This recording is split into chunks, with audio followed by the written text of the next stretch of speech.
Hello friends, नमस्कार। आप सभी को नमस्कार। आप सभी का वेलकम इस क्लास में। You all are welcome to this class. Please confirm quickly your audio video is okay. तो जो स्टूडेंट्स ऑलरेडी ज्वाइन कर चुके हैं क्लास को, those who have already joined, please confirm your audio video is okay. Friends, promotion exam की इस class में हम क्या डिस्कस करने वाले हैं? इन क्लासेस में हम रिजर्व बैंक ऑफ इंडिया के जो रूल्स हैं, रेगुलेशंस हैं, उनको डिस्कस करते हैं। गवर्नमेंट के जो रूल्स हैं, नोटिफिकेशंस हैं रिलेटिंग टू बैंकिंग, उनको डिस्कस करते हैं। बैंकिंग लॉ जिसमें बहुत सारे एक्ट आते हैं, तो उनको हम डिस्कशन करते हैं। स्पेसिफिकली आपके सिलेबस में जो जनरल बैंकिंग वाला पार्ट है, उसमें हम डिस्कस करते हैं loan policy of reserve bank of India, priority sector loans policy, NPA और stressed loans policy, foreign exchange operations policy, latest banking topics जिनको लेकर के बराबर क्वेश्चंस पूछे जाते हैं। Then we discuss law related to banks, so number of acts are there जो उनको डिस्कस किए जाते हैं। तो miscellaneous customer issues like KYC, ombudsman, consumer protection act and so many other small topics. Then we discuss government schemes. Of course, we discuss ratio analysis. All this is part of your general banking. आपके promotion exam के लिए इनके अलावा आपको आपके internal circulars आपको अपने sources से करने होते हैं। तो ये सारे के सारे टॉपिक्स हम अपनी क्लासेस में डिस्कस करते हैं। अगर आपको फुल फ्लेज्ड प्रॉपर कोर्स चाहिए तो उसके लिए आपको वीडियो लेसन्स रिकॉर्डेड मिल सकते हैं, क्वेश्चन बैंक पीडीएफ फॉर्मेट में मिल सकता है, स्टडी नोट्स पीडीएफ फॉर्मेट में मिल सकते हैं, आरबी की गाइडलाइंस की जो समरी है उनके नोट्स मिल जाएंगे, गवर्नमेंट स्कीम्स हैं उनकी समरी आपको मिल जाएगी। And all this is available through our website. So हमारी वेबसाइट को लॉग इन करें और इनका बेनिफिट लें। अब आज का जो हमारा टॉपिक है वो टॉपिक क्या है? वो है बजट 2024 को लेकर के 50 मोस्ट इम्पॉर्टेंट क्वेश्चंस। सो जैसा आपको पता है बजट जुलाई में आया है और एग्ज़ाम आपके आने वाले 2-3 महीने में होंगे। तो बजट 2024 के ऊपर कई सारे क्वेश्चंस हम एक्सपेक्ट कर सकते हैं। तो चलिए शुरू करते हैं इन क्वेश्चंस को। लेकिन इनको शुरू करने से पहले बजट के जो बेसिक फंडास हैं, बेसिक प्रोविजंस हैं, उनको हमने 2 अलग अलग वीडियोस में डिस्कस किया है इससे पहले। अगर आपने वो वीडियोस वॉच नहीं किए हैं तो आई वुड सजेस्ट कि उन वीडियोस को पहले ज़रूर वॉच कर लेना। तो चलिए अब शुरू करते हैं बजट से रिलेटेड ये 50 most important questions. So this is first question before us. In the budget 2024 government has specified 9 priorities. So 9 priorities हमारे पास कौन कौन सी हैं?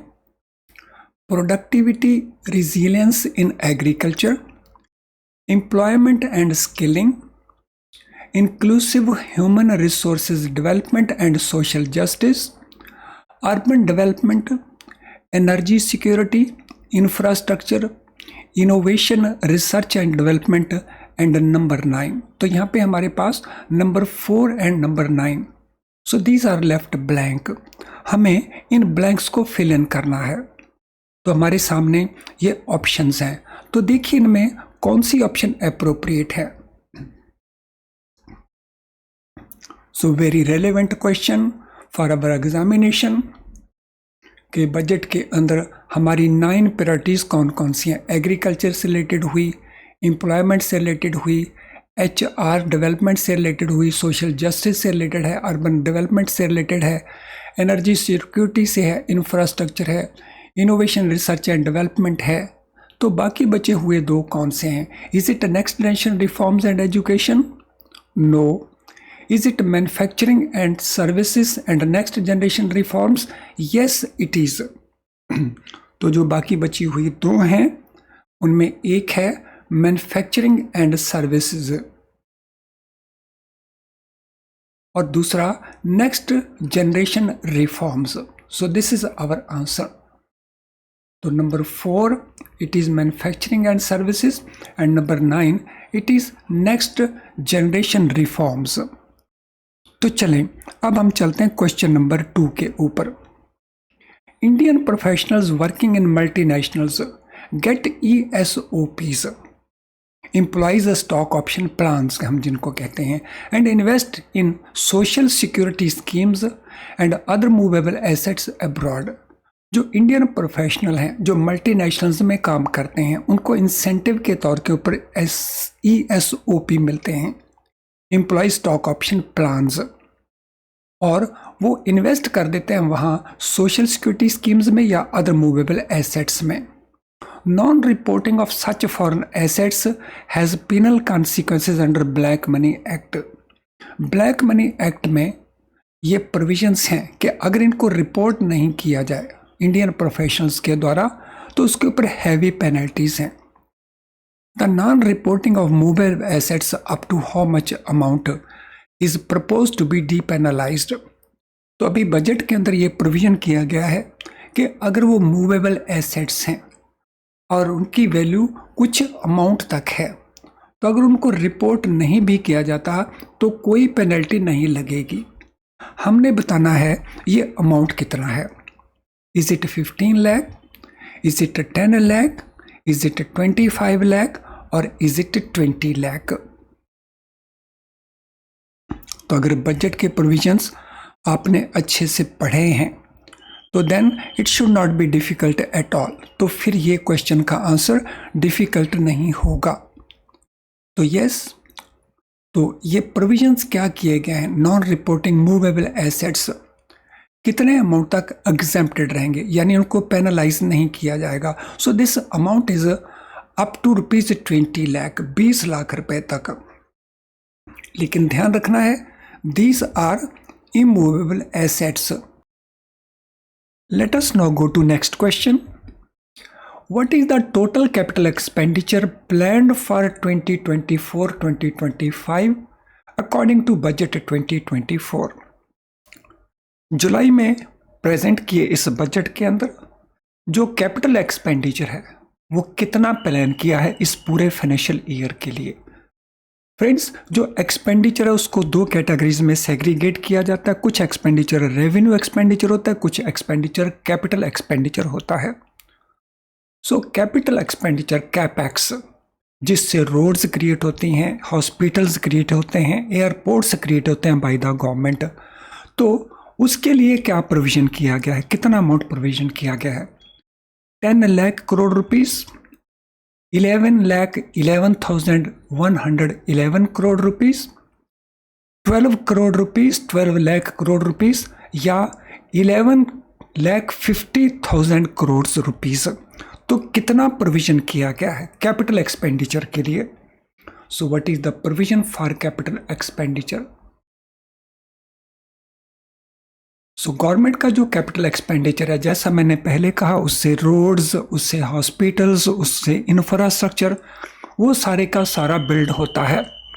और 2024-25 के लिए इसका जो प्रोविजन है वो है ऑप्शन बी के मुताबिक 11,11,111 करोड़ रुपीस। तो इतना amount government proposes to spend on infrastructure by way of capital expenditure.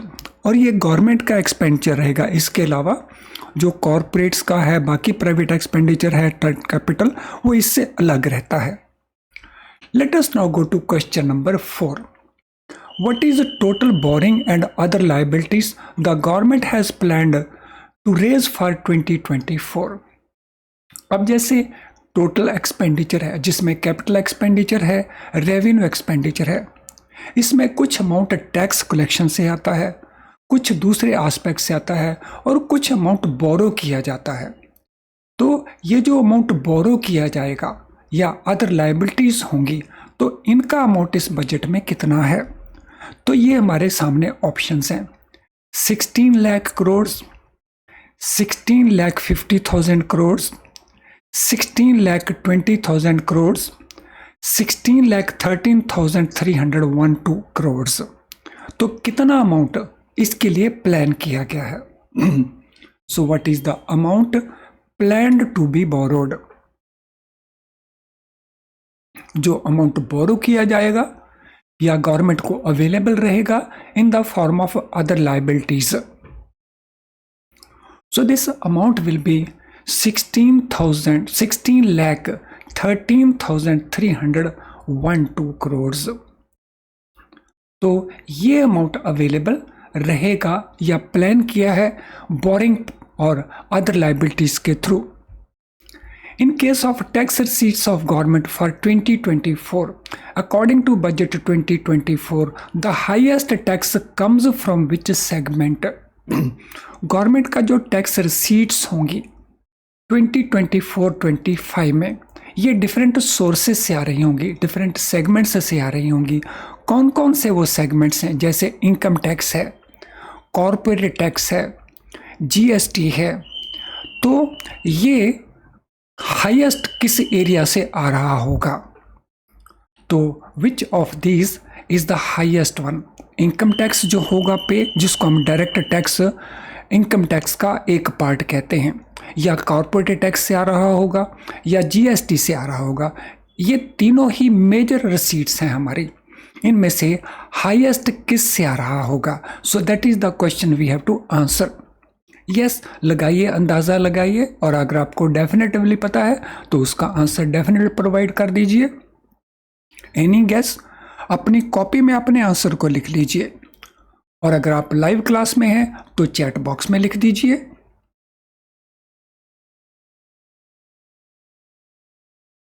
So what shall be the answer? क्या आंसर रहेगा? तो ये आंसर हमारा रहेगा इनकम टैक्स. इनकम टैक्स में हमें सबसे ज़्यादा रिसीट आने वाली है टैक्स रिसीट्स. इनकम टैक्स में ये रहेगी 19% ऑफ द टोटल टैक्स. 18% रहेगी कॉर्पोरेट टैक्स एंड 17% रहेगा जीएसटी. तो ये हमारा पैसा आने वाला है टैक्स रिसीट्स से. तो चलिए अब हम अगले क्वेश्चन के ऊपर चलते हैं. Effective revenue deficit is calculated by using which of the following formula? So deficits को हम चार प्रकार से देखते हैं. एक डेफिसिट जिसको हम कहते हैं रेवेन्यू डेफिसिट, एक डेफिसिट जिसको हम कहते हैं इफेक्टिव रेवेन्यू डेफिसिट, एक डेफिसिट है फिस्कल डेफिसिट, और एक डेफिसिट है प्राइमरी डेफिसिट. तो ये हमारे पास चार तरह के डेफिसिट्स हैं, और यहाँ पे हमारा क्वेश्चन रिलेट करता है इफेक्टिव रेवेन्यू डेफिसिट्स को. इसको कैलकुलेट कैसे किया जाता है? तो ये फार्मूला क्या है ये हमें बताना है. ये हमारे ऑप्शंस हैं. तो चारों ऑप्शंस को हम केयरफुली देख लेते हैं और फिर बताने की कोशिश करेंगे कि इस डेफिसिट को कैलकुलेट कैसे किया जाता है. फ्रेंड्स, ध्यान रहे ये सारे के सारे ही हमारे प्रोबेबल क्वेश्चंस हैं. इनमें से कोई भी क्वेश्चंस पूछे जा सकते हैं. इफेक्टिव रेवेन्यू डेफिसिट कैलकुलेट करने के लिए पहले हम कैलकुलेट करते हैं revenue deficit, and that is common for all. So हमारे चारों ऑप्शन में रेवेन्यू डेफिसिट कॉमन है, और फिर उसमें से हम माइनस कर देते हैं वो ग्रांट्स जो कैपिटल एसेट्स क्रिएट करने के लिए दी जाती हैं. सो गवर्नमेंट ग्रांट्स देती है कैपिटल एसेट्स को क्रिएट करने के लिए. सो जो ग्रांट्स इन एड हैं for creation of capital assets, उसको माइनस कर देंगे रेवेन्यू डेफिसिट से, और हमारे पास बच जाएगा इफेक्टिव रेवेन्यू डेफिसिट. चलिए अब अगले क्वेश्चन के ऊपर चलते हैं. Government has planned to reduce the fiscal deficit from previous year. पिछले साल में जो फिस्कल डेफिसिट था उससे कम प्लान किया है इस फाइनेंशियल ईयर में 2024-25 में. तो ये कितने परसेंट जीडीपी का प्रपोज्ड है? So it is 5%, it is 4.8%, it is 4%, 4.9%, या इट इज़ 5.1%.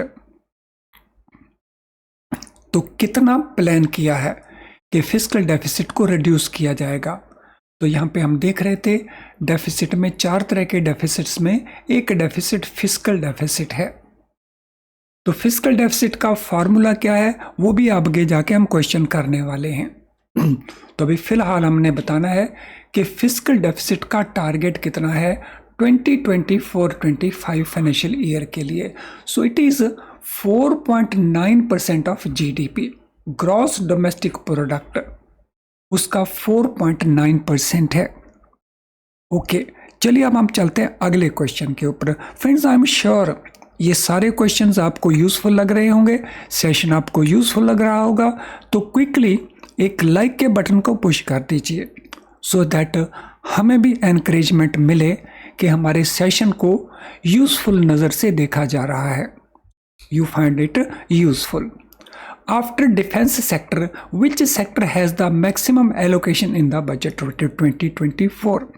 डिफेंस सेक्टर के अंदर द हाईएस्ट एलोकेशन है और उसके बाद कौन सा वो सेक्टर है जिसमें हाईएस्ट एलोकेशन है, मतलब जो फंड्स स्पेंड किए जाएंगे तो उनमें हाईएस्ट एलोकेशन किस सेक्टर को जाता है आफ्टर डिफेंस सेक्टर? तो ये हमारे ऑप्शंस हैं, एग्रीकल्चर को, रूरल डेवलपमेंट को, एजुकेशन को या हेल्थ को। क्वेश्चन नंबर 8, तो क्या आंसर बनता है क्वेश्चन नंबर 8 का?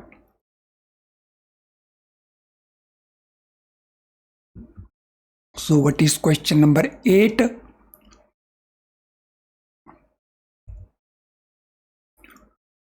तो इसमें जो मैक्सिमम नेक्स्ट हाईएस्ट बनता है वो है रूरल डेवलपमेंट के लिए। It is for rural development.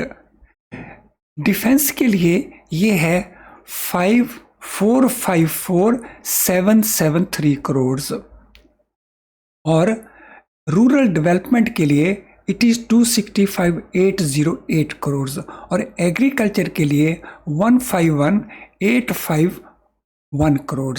तो ये एलोकेशंस हैं डिफरेंट सेक्टर्स को, जिसमें हाईएस्ट है डिफेंस के लिए एंड नंबर 2 है हमारा रूरल डेवलपमेंट के लिए।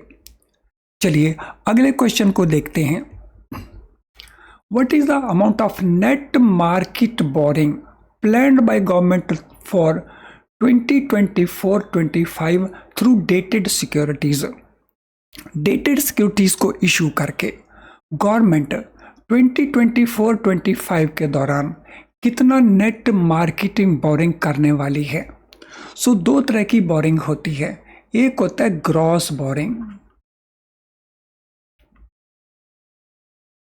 और एक होता है नेट बोरिंग। तो यहाँ पे हमारा जो क्वेश्चन है वो नेट बोरिंग को रिलेटेड है और ये बोरिंग डेटेड सिक्योरिटीज के थ्रू होना है।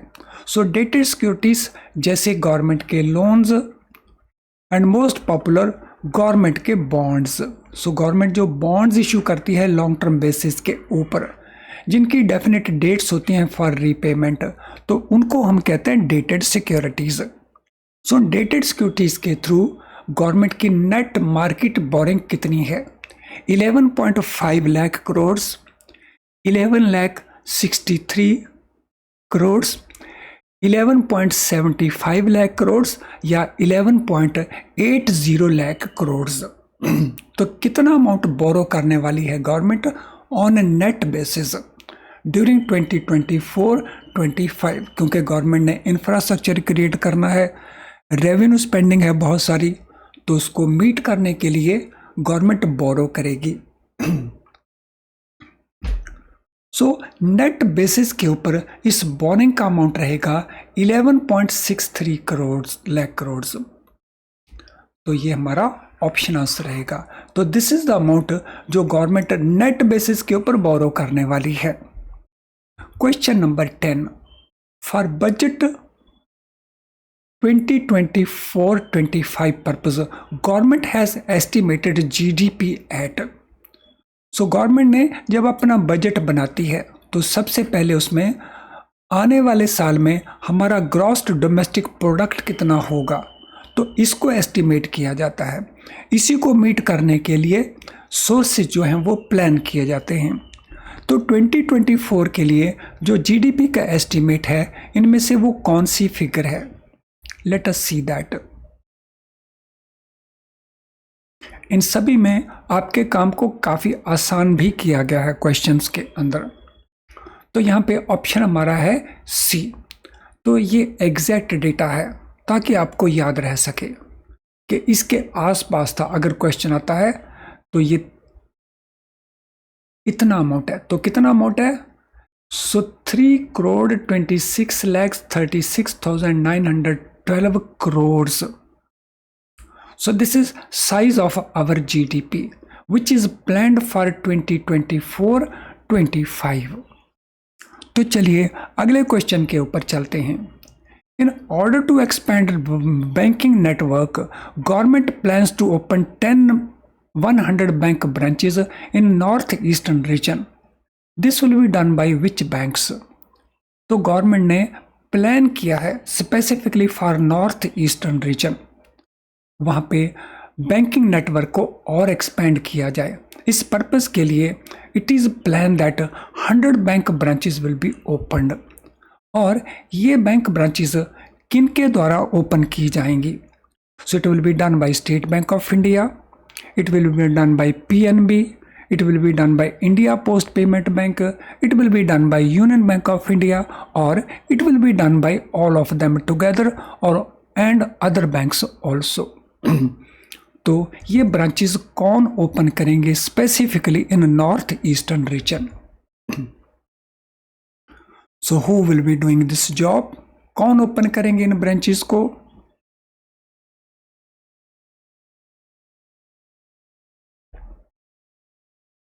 इन ब्रांचेस को ओपन करने का काम करेगा India post payment bank. So option C is the answer. तो इंडिया पोस्ट पेमेंट बैंक है तो वो ये काम करेगा, अपनी एडिशनल 100 ब्रांचेस ओपन करेगा। Question number 12, which of the following is stated correctly for financial year 2024 as percentage of GDP? तो यहाँ पे डिफरेंट डेफिसिट्स के परसेंटेजेस बताए गए हैं GDP के परसेंटेज के तौर के ऊपर।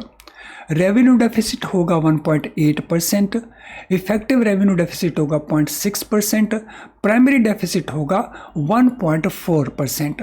और हमने बताना है इनमें से किसको करेक्टली बताया गया है। सो 1 and 2 ओनली करेक्ट होंगे, 2 and 3 ओनली करेक्ट होंगे, 1 and 3 ओनली करेक्ट होंगे, या तीनों ही करेक्ट होंगे।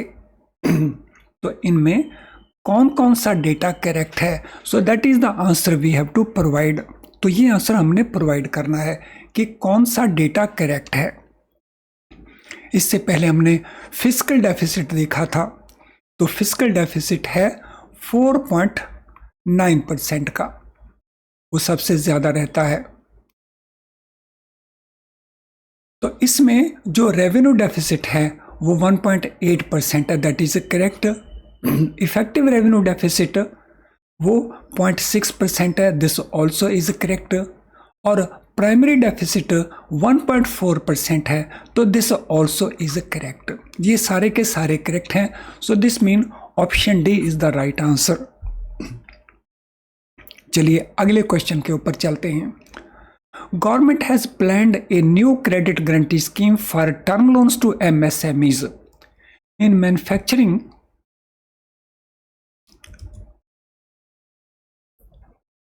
I'm reading the question again. Government has planned a new credit scheme for credit loans to MSMEs in manufacturing sector for purchasing machinery and equipment without collateral or third party guarantee. इस purpose के लिए जो type of finance है वो किस प्रकार का रहेगा?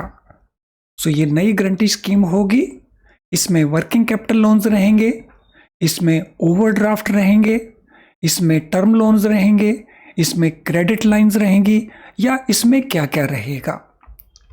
सो ये एक नई क्रेडिट गारंटी स्कीम होगी for MSMEs, specifically for purchasing machinery for equipment. इसके लिए किस चीज़ को गारंटी किया जाएगा? जो बैंक प्रोवाइड करेंगे और गारंटी कॉर्पोरेशन उसको गारंटी करेगी। ये क्रेडिट लाइंस होंगी, ये टर्म लोन्स होंगे, ये ओवरड्राफ्ट होंगे, ये वर्किंग कैपिटल लोन्स होंगे। So what it shall be? So friends, ये जो लोन्स हैं specifically these will be in the form of term loans. Term loans की फॉर्म में ये लोन्स होंगे। Next question, interest payments of the central government constitute how much percent of its total revenue expenditure according to budget 2024? Government जो पैसा बोरो कर चुकी है, outstanding है, उसके ऊपर गवर्नमेंट को इंटरेस्ट पे करना पड़ता है और इंटरेस्ट का अमाउंट सब्सटेंशियल रहता है। सो हमने बताना है ओवरऑल एक्सपेंडिचर के अंदर, टोटल रेवेन्यू एक्सपेंडिचर के अंदर गवर्नमेंट का जो इंटरेस्ट का पेमेंट है वो टोटल अमाउंट का कितने परसेंट है। So it is 18%, it is 20%, it is 17%, it is 19%। Total revenue expenditure का ये कितने परसेंट है? So that is the answer we have to provide.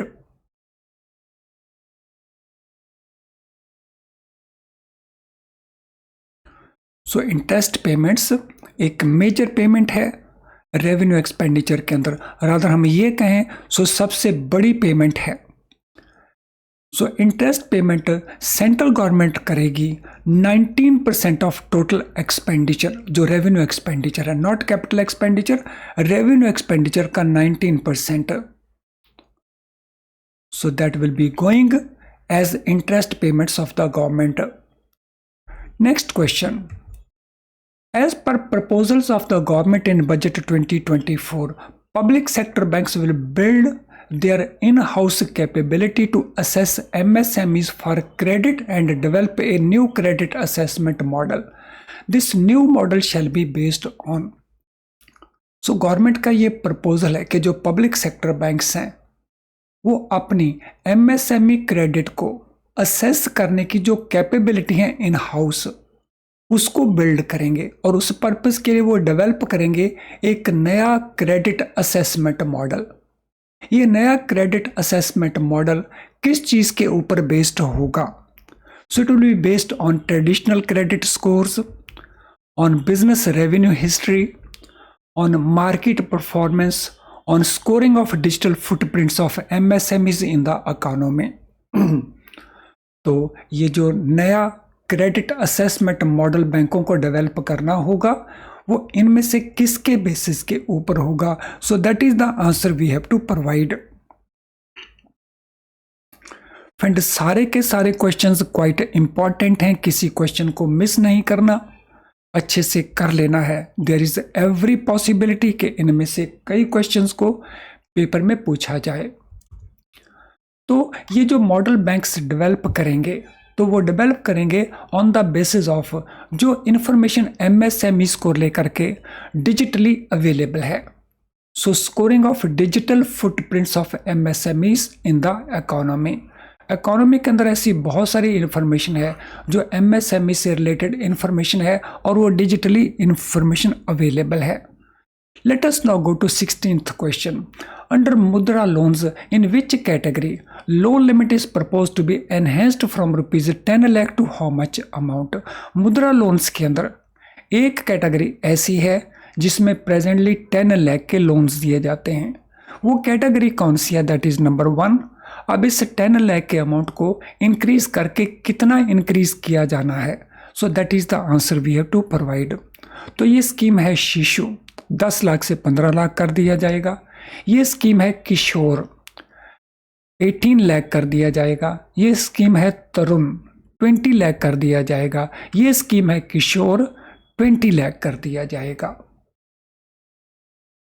So question number 16, तो इसके किस सेगमेंट में, मुद्रा लोन्स के किस सेगमेंट में 10 लाख को बढ़ा के अमाउंट इंक्रीज किया जाएगा? तो ये सेगमेंट तरुण सेगमेंट है, बिकॉज शिशु सेगमेंट में बहुत थोड़े अमाउंट के लोन्स हैं। किशोर के उससे ऊपर 5 लाख तक हैं, शिशु के 50,000 तक हैं और तरुण के 10 लाख तक लोन्स होते हैं। तो उनमें इसको इंक्रीज करके किया जाएगा 20 lakh. Question number 17, in order to enhance scope for mandatory onboarding in TReDS, government has planned to change the turnover threshold of buyers for mandatory onboarding on the trades platform. The new threshold shall be. सो TReDS platform क्या है? ये electronically factoring की तरह काम करता है, जैसे फैक्टरिंग सिस्टम होता है। So trade receivables electronic discounting system, तो जिसमें एक तरफ जो सेलर्स हैं वो पार्टिसिपेट करते हैं, जिसमें मेनली एम्बेसीज हैं। दूसरी तरफ इसमें बायर्स पार्टिसिपेट करते हैं। तो ये दोनों ऑन बोर्ड होते हैं। सो बायर्स के लिए ऑन बोर्ड होने का जो थ्रेशोल्ड है टर्नओवर का, उनकी सेल का, प्रेजेंटली वो 500 करोड़ है। तो वो कंपनीज जिनकी एनुअल टर्नओवर 500 करोड़ है, उनको मैंडेटरी बेसिस के ऊपर ट्रेड्स का मेंबर बनना पड़ता है। अब इस अमाउंट को 500 करोड़ के अमाउंट को रिड्यूस किया जाना प्रपोज्ड है। तो ये रिड्यूस होके कितना होगा? 200 करोड़ होगा, 300 करोड़ होगा, 250 करोड़ होगा या 350 करोड़ होगा। सो रिड्यूस होके ये अमाउंट थ्रेशोल्ड कितना होगा for mandatory onboarding, mandatory participation on TReDS platform? So what is the answer for question number 17? So 500 से reduce करके this amount will now be 250 crores. तो option C is our answer. Let us now go to next question. अगले question में जाने से पहले I would like to remind you, अगर आप प्रमोशन एग्जाम के पूरे कोर्स को अच्छे से करना चाहते हैं, जनरल बैंकिंग वाले कोर्स को, तो उसके लिए हमारे पास लेटेस्ट वीडियो लेसन्स अवेलेबल हैं, क्वेश्चन बैंक अवेलेबल है पीडीएफ फॉर्मेट में, स्टडी नोट्स अवेलेबल हैं पीडीएफ फॉर्मेट में, आरबी की गाइडलाइंस अवेलेबल हैं और गवर्नमेंट स्कीम्स की समरी, ये सब कुछ अवेलेबल है। यानी जनरल बैंकिंग में इनको यूज़ करके आपकी अच्छी प्रेपरेशन की पॉसिबिलिटीज़ बनती हैं और ये सब कुछ अवेलेबल है हमारी वेबसाइट के ऊपर। सो हमारी वेबसाइट के कोर्सेज पेज में जाएं, कोर्सेज पेज में आपको ये सारे कोर्सेज मिल जाएंगे। सो जिस भी कोर्स को आप यूज़ करना चाहते हैं अकॉर्डिंगली आप यूज़ कर सकते हैं। इसके अलावा अगर आपकी कोई जनरल क्वेरी है तो ये हमारा ईमेल आईडी है, यहाँ पे आप हमें मेल कर सकते हैं। और डेली लाइव क्लास हमारी चलती है हमारे YouTube चैनल के ऊपर, जिसे इस समय आप वॉच कर रहे हैं, तो उसको ज़रूर वॉच करें ताकि आपको बेनिफिट मिले। हमारी क्लासेस अगर आपको यूज़फुल लग रही हैं तो लाइक करना ना भूलें, इससे हमें मोटिवेशन मिलता है। आप इसके लिंक को शेयर कर सकते हैं with other friends through your social media account. Channel अगर आपने सब्सक्राइब अभी तक नहीं किया है तो उसको सब्सक्राइब ज़रूर कर लें, वो भी बेल आइकन के साथ, ताकि हमारे नोटिफिकेशंस आपको मिलते जाएं और आप हमारी किसी भी क्लास को मिस ना करो। तो चलिए अब हम चलते हैं अगले क्वेश्चन के ऊपर। इन the budget for 2024-25, government proposes to provide financial support through education loans up to how much amount lakh for higher education in domestic institutions for helping youth who have not been benefited under any government initiative. For this purpose, they will be given e-vouchers directly to 1 lakh students every year for annual interest subvention of how much % of the loan amount. वो youth, वो young लोग जिनको अभी तक government के किसी भी subsidy का बेनिफिट नहीं मिला, किसी भी इनिशिएटिव का बेनिफिट नहीं मिला, उनके लिए गवर्नमेंट अरेंज कर रही है education loans up to some amount. Domestic institutions के अंदर वो पढ़ाई करेंगे, इस पर्पस के लिए उनको इंटरेस्ट सब्सिडी दी जाएगी और उसे दिया जाएगा in the form of E vouchers और टारगेट रहेगा 1 लाख स्टूडेंट्स एवरी ईयर। तो ये सबवेंशन का रेट कितना होगा, एक तो हमें ये बताना है और दूसरा लोन अमाउंट कितना होगा ये हमें बताना है। ये हमारे ऑप्शंस हैं। सो 12 लाख 4%, 8 लाख 2%, 10 लाख 2% या 10 लाख 3%। तो लोन अमाउंट कितना होगा, इंटरेस्ट सबवेंशन का रेट कितना होगा। So yes, what is the answer? क्या आंसर रहेगा फ्रेंड्स? ये लोन अमाउंट रहेगा ₹10 लाख और इंटरवेंशन का रेट रहेगा 3%। So option D is our answer. So ध्यान रहे ये किन स्टूडेंट्स को मिलेगा, जिन्होंने ऑलरेडी गवर्नमेंट के किसी भी इनिशिएटिव का बेनिफिट अभी तक नहीं लिया। कौन सी इंस्टीट्यूशन होगी? डोमेस्टिक इंस्टीट्यूशंस में, not foreign institutions, for domestic institutions. Next question, what type of platform will be set up for improving the outcomes under insolvency and bankruptcy code for achieving consistency, transparency, timely processing and better oversight for all stakeholders? So जो insolvency and bankruptcy code है, इसमें जो बड़े बड़े corporate loans हैं resolution के लिए इसके पास जाते हैं, लेकिन इसके प्लेटफॉर्म में जो प्रेजेंटली अवेलेबल है उसमें ट्रांसपेरेंसी, टाइमली प्रोसेसिंग हो रही है कि नहीं है, बेटर ओवरसाइट, ये चीज़ों में थोड़ी डेफिशिएंसीज हैं। इनको इम्प्रूव करने के लिए एक प्लेटफॉर्म सेटअप किया जाएगा। तो उस प्लेटफॉर्म को सभी जो स्टेक होल्डर्स हैं वो यूज़ कर पाएंगे, वो बैंकर्स हों, वो बोरर्स हों, वो क्रेडिटर्स हों, वो रेगुलेटर्स हों, तो सभी उसको यूज़ कर पाएंगे। हमने बताना है उस प्लेटफॉर्म का नाम क्या रहेगा। Automated processing platform, integrated technology platform, blockchain technology platform या सेंट्रलाइज्ड डेटा प्लेटफॉर्म। तो कौन सा प्लेटफॉर्म वो रहने वाला है? Question number 19। So what is the answer for question number 19? Automated processing platform, integrated technology platform, blockchain technology platform या centralised data platform. तो कौन सा वो प्लेटफॉर्म है जो आईबीसी के लिए क्रिएट किया जाएगा?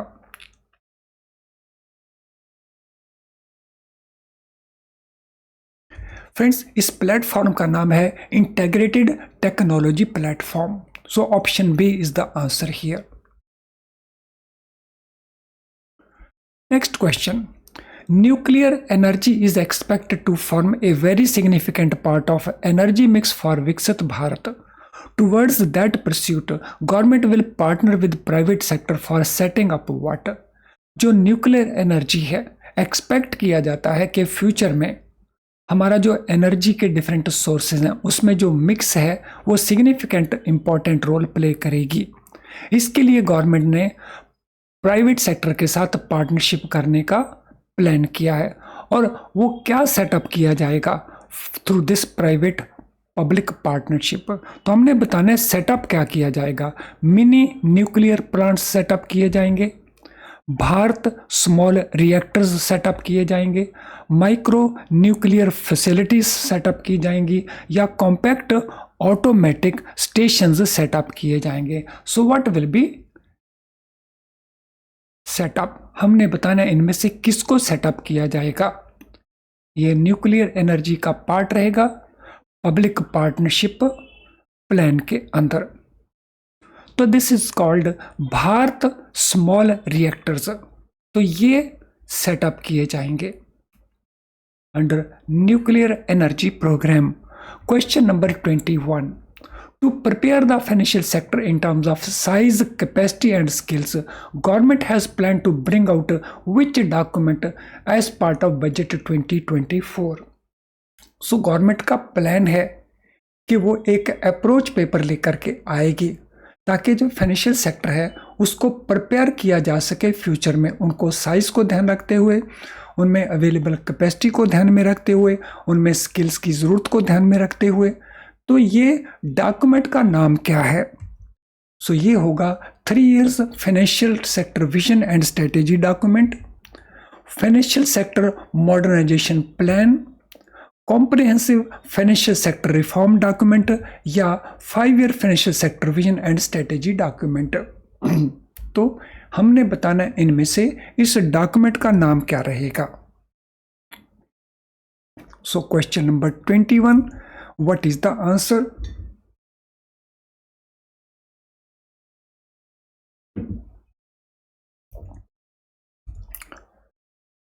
सो ये डॉक्यूमेंट है, ये 5 साल का विजन डॉक्यूमेंट है। सो 5 साल में फाइनेंशियल सेक्टर में क्या होना चाहिए और क्या उसको होने के लिए स्ट्रेटेजी होगी। तो ऑप्शन डी हमारा आंसर है, यानी 5 year के लिए this vision is there. Under PM Awas Yojana Urban 2.0, to meet housing needs of 1 crore urban poor and middle class families, what amount of investment is envisaged in the next 5 years? And how much of this will be central assistance? तो PM Awas Yojana जो urban के लिए 2.0, उसमें 1 crore urban poor and middle class families के लिए housing का provision किया जाएगा। इसमें जो टोटल इन्वेस्टमेंट है अगले 5 साल में कितनी होने जा रही है और इसमें सेंट्रल गवर्नमेंट कितना कंट्रीब्यूट करने जा रही है, तो ये 2 फिल इन द ब्लैंक्स हमने करने हैं। तो ये 9 लाख है 2.5 लाख करोड़, ये 8 लाख है 2 लाख करोड़, ये 10 लाख है 2.2 फ्रॉम द गवर्नमेंट, ये 11 लाख करोड़ है 2.7 lakh crore from the government. तो ये आउटले कितनी है, that is number 1। Secondly, government का पार्टिसिपेशन कितना है, question number 22। So what shall be the answer? तो क्या आंसर रहेगा क्वेश्चन नंबर 22 के लिए?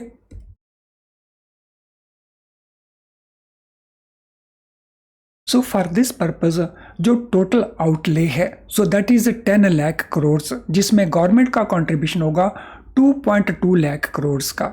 सो this mean option C is our answer. Question number 22, under automatic exchange of information framework, if a bank furnishing inaccurate information in the statement, या there is a failure to comply with the due diligence requirement in the statement, under section 271 FAA of income tax act, तो penalty कितनी होगी?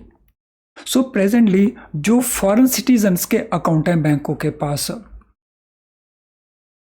सो उसमें 2 तरह के citizens हैं, 2 groups के citizens हैं। एक US सिटीजन्स हैं, एक अदर देन US सिटीजन्स हैं। US सिटीजन्स के लिए ये रूल्स हैं फटका के अंतर्गत, दूसरे सिटीजन्स के साथ वो रूल्स हैं AEOI के अंतर्गत। इसके मुताबिक बैंकों ने इनकम टैक्स डिपार्टमेंट को इन्फॉर्मेशन सबमिट करनी होती है for accounts relating to foreign citizens. अगर बैंक गलती करते हैं इनएक्यूरेट इन्फॉर्मेशन सबमिट करके, या जो ड्यू डिलीजेंस होना चाहिए इन अकाउंट्स के अंदर वो ड्यू डिलीजेंस नहीं कर पाते, तो प्रपोजल है कि सेक्शन 271 FAA इनकम टैक्स में इसके लिए बैंकों को पेनल्टी पे करनी पड़ेगी। हमारा ऑप्शन है कि पेनल्टी का अमाउंट कितना होगा। सो इट इज़ 40,000, 60,000, 45,000 या ₹50,000।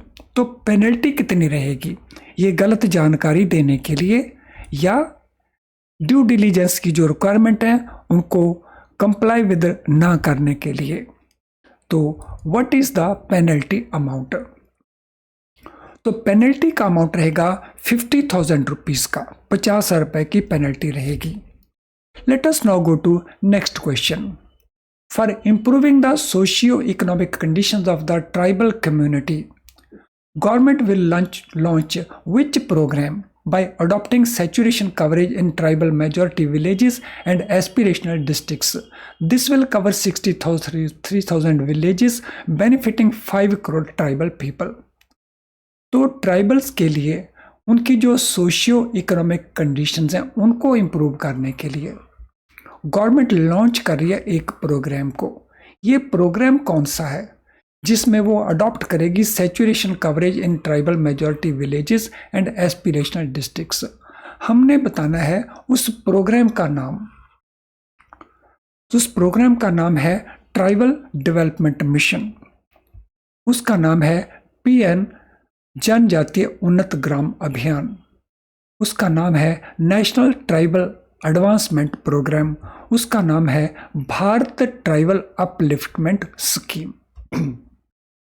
तो what is name of that programme जो स्पेसिफिकली ट्राइबल कम्युनिटीज के लिए है? So name of this programme is Janjatiya Unnat ग्राम अभियान, PM जनजातीय उन्नत ग्राम अभियान। तो ये उसका नाम है। तो याद रखने के लिए इसके साथ PM वर्ड एक्स्ट्रा लगा हुआ है, तो हम इस प्रकार से इसको याद रख सकते हैं। तो अब हम करेंगे आज के सेशन का लास्ट क्वेश्चन। तो इसके जो बाकी बचे हुए क्वेश्चन आउट ऑफ 50 वो हम अगले सेशन में कर रहे होंगे। लेकिन उससे पहले एक बार फिर से मैं आपको रिक्वेस्ट करूंगा, अगर आपने सेशन को अभी तक लाइक नहीं किया है तो मेरा रिक्वेस्ट है इसको लाइक कर दीजिए। तो इसका जो लिंक है उसको शेयर कर दीजिए अपने बाकी फ्रेंड्स के साथ, अपने किसी भी सोशल मीडिया अकाउंट के ऊपर। चैनल अगर आपने अभी तक सब्सक्राइब नहीं किया तो क्विकली सब्सक्राइब कर लीजिए, क्योंकि हम इस प्रकार के बहुत यूज़फुल वीडियोस आने वाले डेज में भी लेके आने वाले हैं आपकी प्रमोशन एग्जाम में, जो बहुत बेनिफिशियल होने वाले हैं। तो सब्सक्राइब करते समय आप बेल आइकन को ज़रूर पुश कर लेना, सो दैट आप किसी भी हमारे लेसन को मिस ना करें, उसकी नोटिफिकेशन को।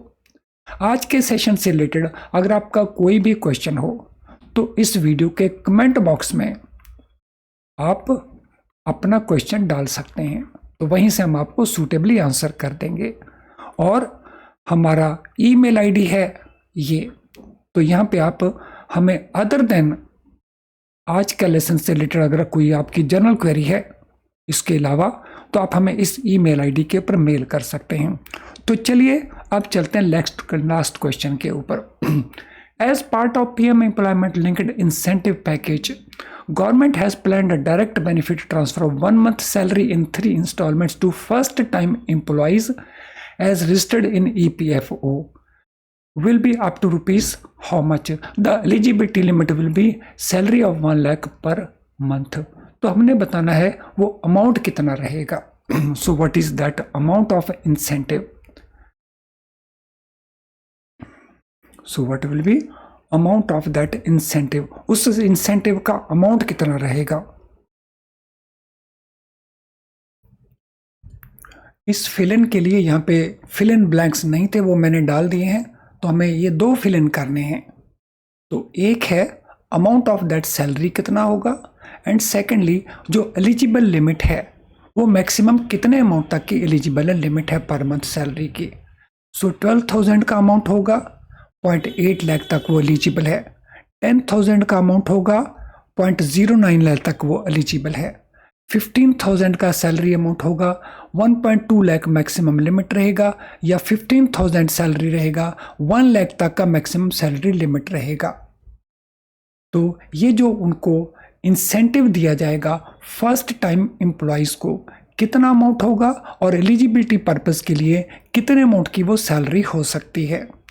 सो अमाउंट रहेगा 15,000 जो 3 इंस्टॉलमेंट्स में पे किया जाएगा, और एलिजिबिलिटी लिमिट सैलरी की रहेगी 1 लाख रुपए पर मंथ तक, यानी उन एम्प्लॉइज़ को मिलेगा जिनकी सैलरी 1 लाख पर मंथ तक रहेगी, लेकिन उनको इंसेंटिव मिलेगा 15,000 तक का, 15,000 रुपीज़ का।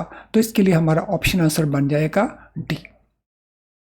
चलिए फ्रेंड्स, आई एम श्योर आज का ये सेशन आपको बहुत यूजफुल लगेगा। तो इसका नेक्स्ट वीडियो हम अपलोड करेंगे, उसको भी आप वॉच कर सकते हैं, जिससे आपके 50 इंपॉर्टेंट क्वेश्चंस यूनियन बजट के ऊपर हो जाएंगे, एंड आई एम श्योर वो आपको काफ़ी हेल्प करने वाले हैं आपके प्रमोशन एग्जाम में भी और आपके और भी किसी एग्जाम के अंदर। चलिए अब इस सेशन को वाइंड अप करते हैं। So thank you and all the very best.